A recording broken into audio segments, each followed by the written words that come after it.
CountryWide Connect with Andy Thompson and Sarah Perriam-Lampp.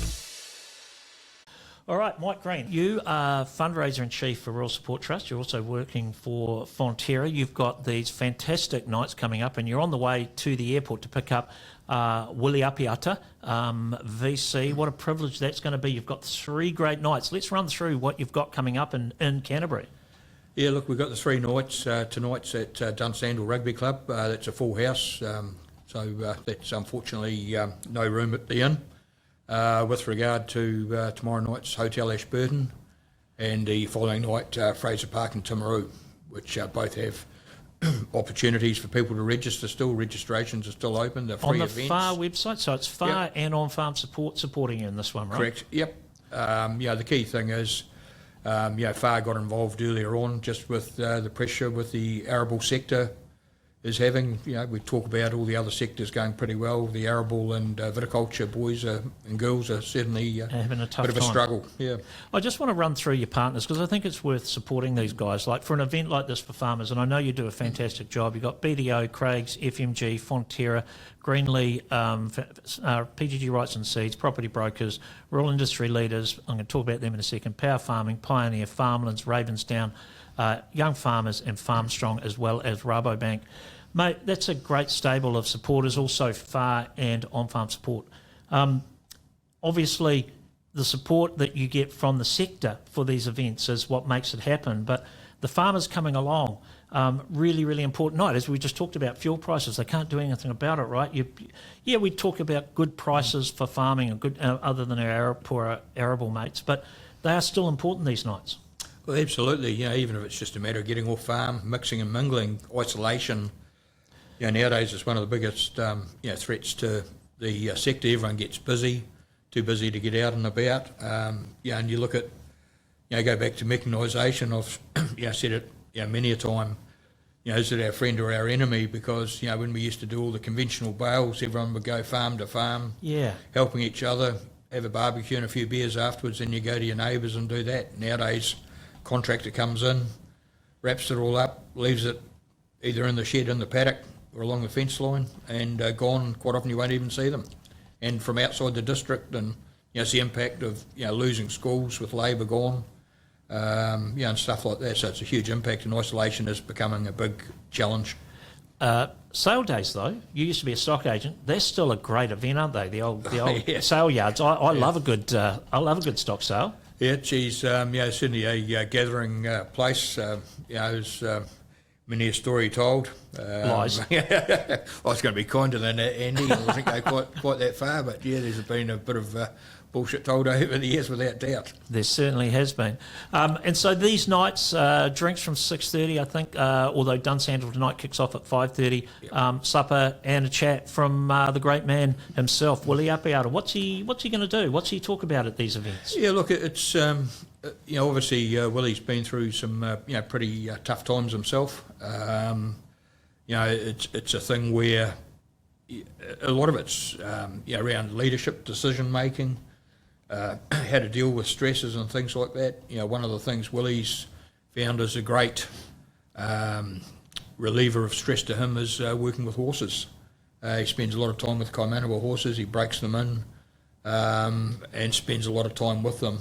He talks about in the old days, it's an MPI certainly would be making some arrests on this if they were doing it today, but basically used to choke horses and pass them out to get control and break them in. Now it's just it takes taking the time, spending time with them, and he just does it totally differently, but it's really therapeutic for him.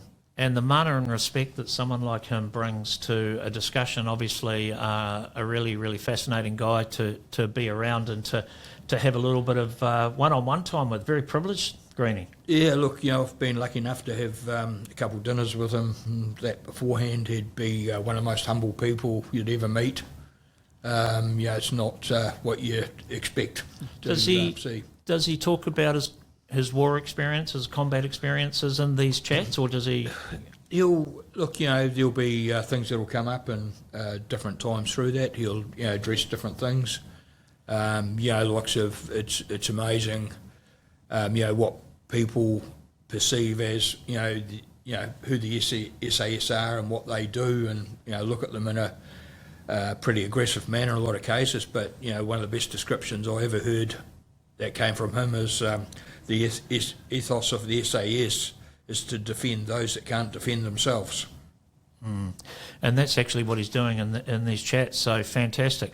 Now, so those nights. So how do people, if listening to this, watching this, they want to get along? Obviously, Dunsandle's full tonight, North Canterbury, Mid Canterbury tomorrow night, and South Canterbury on Thursday night. Is it the FAR website, I think? Go to the FAR website. FAR website under events, and all the information's there. Start times are both different with regards to format, whether it's supper before or something to eat. Is this specifically targeted to the arable sector? No, it's open. Look, we'd started off at the arable originally, just giving them the first opportunity. It is open to all members of the community, rural communities. I can tell you, mate, if I wasn't in Wellington tomorrow night, I would definitely be down to Ashburton and get into this, because I would dearly like to listen to it and take part. I think it's a fantastic event here. Now, this Rural Industry Leaders Group, this newish group, what is this? Yeah, look, it was, we had an inaugural dinner last year. Oh, yes, I remember this dinner. Yeah, you were there. And a fond comment was made. You'll remember that too, no doubt. I do remember that. It could be on my LinkedIn. Yeah, I think it got over-publicised by yourself. Oh, no, well, probably, yeah, to be fair. Yeah, but look, it's a dinner, first night of the field days. Obviously, all the big industry players are in town. And there's opportunity to bring the industry together, but also celebrate the rural community and help the rural community by raising some funds for the Rural Support Trust. So what's the dinner? How does it work? Is an auction in there? Yeah, look, we've had an auction in it. We've got partners again within the dinner also. Last year we had 10 partners underwriting at 15k each. This year we've got 24. Wow. That's from people in the room. You've got other companies that have stepped up in a huge way, and there'll be one announced on the night by Farmlands of what they're going to be doing, which is really significant. But it's really growing some legs, and a huge opportunity, for the Rural Support Trust. Mate, that first night of Mystery Creek Field Days, that Wednesday night, just about every CEO, when you say rural industry leaders, just about every CEO of every rural company is pretty much there, right? So you've got them all well and truly captured. Yeah, and politicians for Africa. Yeah, and look, the other interest, good thing about it is too, we've got the sector groups here, Beef and Lamb, Dairy NZ, Hort New Zealand, and we'll be having Actor Scott from FAR, and hopefully he can get a few of his crew along as well. So last year you had a debate. Have you got the structure of this one? Yeah, we'll be announcing the debate teams in end of the next newsletter coming out to the industry, and that'll go out public. Just waiting for confirmation from a couple. But it'll be another interesting, entertaining. What was the mood last year? The South Island is better than the North? Yeah, it's, I think South Island, around the leaders won. and that. It wasn't really a question. Yeah. Well, this year it's far better growing up in the country, hands down better growing up in the country than in the city. Well, how can you argue that? Oh, I don't know, but 3 people are going to have to. Poor bastards.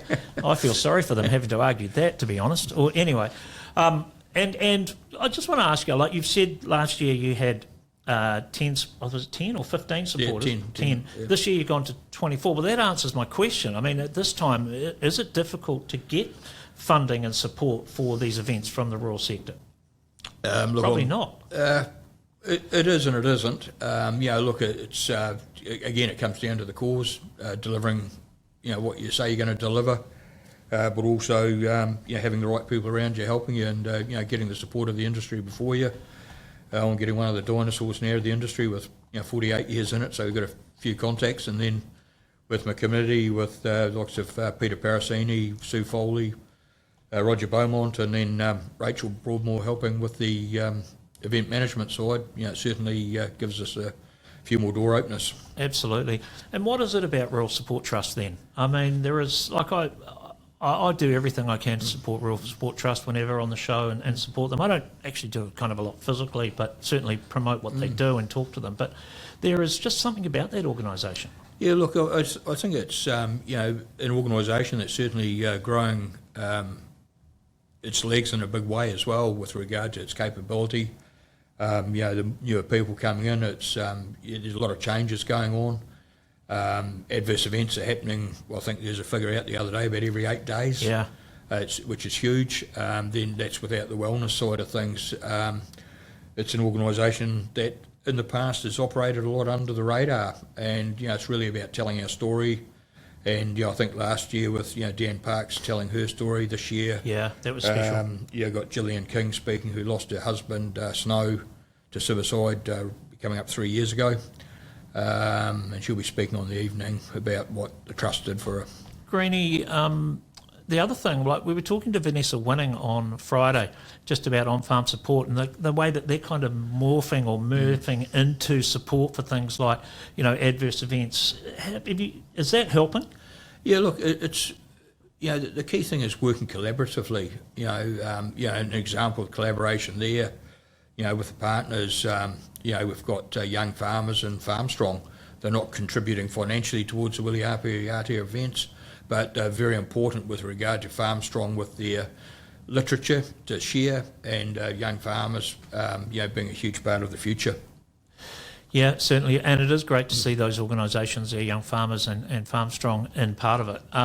So if you want to get involved in these nights coming up this week, North Canterbury tonight, Dunsandel, well, that's full. Mid Canterbury tomorrow night at the Hotel Ashburton from 6:30, or South Canterbury from Fraser Park in Timaru. That is also from 6:30. Go to far.org.nz/events. And I guess the tickets are not on sale for the Big Flash dinner and... No? Yes? Sold out straight away, mate. Ah, right. Have you got me one? Yeah, I'll sneak you in the back room, in the toilet, cubicle 2. Right, okay. Well, so sold out, job done. Yep. How many people coming? 609. Oh, my goodness. So what, just done like that? You didn't even open them? No. Holy smoke. Rightio. Yep. Okay, well. Makes it easy. It does make it easy. All right. Hey, Greenie, lovely to have you in here, mate. Really appreciate it. I'll let you go because I know you've got to shoot off to the airport and pick up Willie Apiata. And if you can drag him back through that door before 1 o'clock, I'd be forever grateful, mate. Thanks so much. CountryWide Connect with Andy Thompson and Sarah Perriam-Lampp.